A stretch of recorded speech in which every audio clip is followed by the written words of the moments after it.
میرے نبی پاک علیہ السلام نے فرمایا جس کے ذمے بہنیں لگ گئی، جس کے ذمے بہنیں جس کے ذمے لگ گئی، باپ کمزور ہو گیا یا باپ انتقال کر گیا،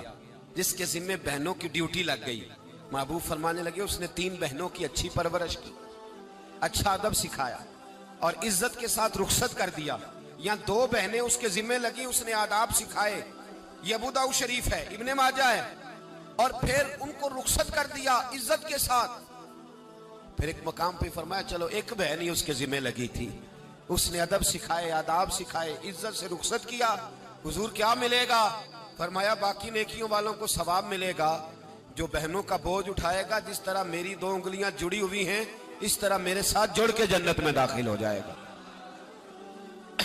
ابھی اس حق کا تعین کس نے کیا؟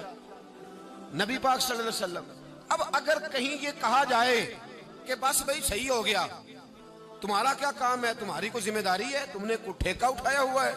تم کوئی زیادہ سیانے ہو، تم کوئی زیادہ سمجھدار ہو، تو اسے کہا جائے گا ذرا ٹھہر جا،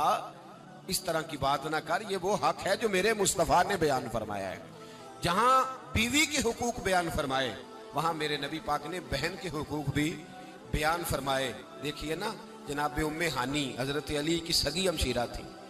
نبی پاک صلی اللہ علیہ وسلم کی چچا زاد بہن تھی، پر اللہ کے رسول ہمیشہ انہیں تحفے بھیجا کرتے، ان سے محبت فرماتے، ان کے بچوں کے ساتھ پیار کرتے۔ فرمایا علی کی بہن نہیں، یہ میری بھی بہن ہے۔ کیا لوگوں کو تاریخ کی وہ بات یاد نہیں؟ آج میں نے دیکھا ہے بھائی کے پاس شاہ خرچیوں کے لیے بڑے پیسے ہوتے ہیں،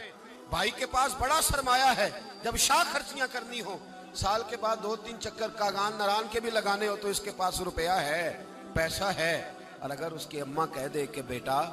عید کا موقع ہے، کوئی پرانا جوڑا ہی اٹھا کے بہن کو دے آ، تو کہتا اماں حالات بڑے سخت ہیں، اب میں تمہیں کیا بتاؤں۔ ہمیں وہ بات یاد نہیں کہ نبی پاک کی رضائی بہن جناب شیمہ جب ان کے قافلے کے خلاف مسلمان لڑے، انہوں نے جنگ کی اور وہ قید ہو کے آئیں، تو حضرت ابو ہریرہ سے کہنے لگی جا کے مصطفیٰ کریم کو بتاؤ میں تمہاری بہن ہوں۔ حضرت ابو ہریرہ کہتے ہیں میں بی بی کا پرانا دوپٹہ دیکھتا، اس کی کیفیات دیکھتا، پھر جملے دیکھتا، مجھے سمجھ نہ آتی، تو میں نے جا کے حضور سے کہا کوئی شیمہ نام کی بی بی ہے؟ تو کہتے ہیں ابھی میں نے جملے بھی پورے ادا نہیں کیے، نبی پاک ممبر سے اٹھ کے کھڑے ہو گئے اور رسول پاک کی چادر مبارک ممبر پہ رہ گئی، محبوب اٹھ کے گئے اور پھر جناب شیمہ کو گھر لے گئے اور پھر فرمایا عائشہ کو بلاؤ، فاطمہ کو بلاؤ، سودا اور حفصہ کو بلاؤ، ان سب سے کہو آؤ دیکھو میری بہن میرے گھر میں آئی۔ یہ رشتوں کا احساس، یہ رشتوں کی کیفیات، یہ درد، یہ سوز، یہ حضور نے ہمیں تعین کر کے دیا، یہ نبی پاک علیہ السلام نے ہمیں بتا کر کے دیا ہے۔ حضور نے ڈھیروں تحفے دیے۔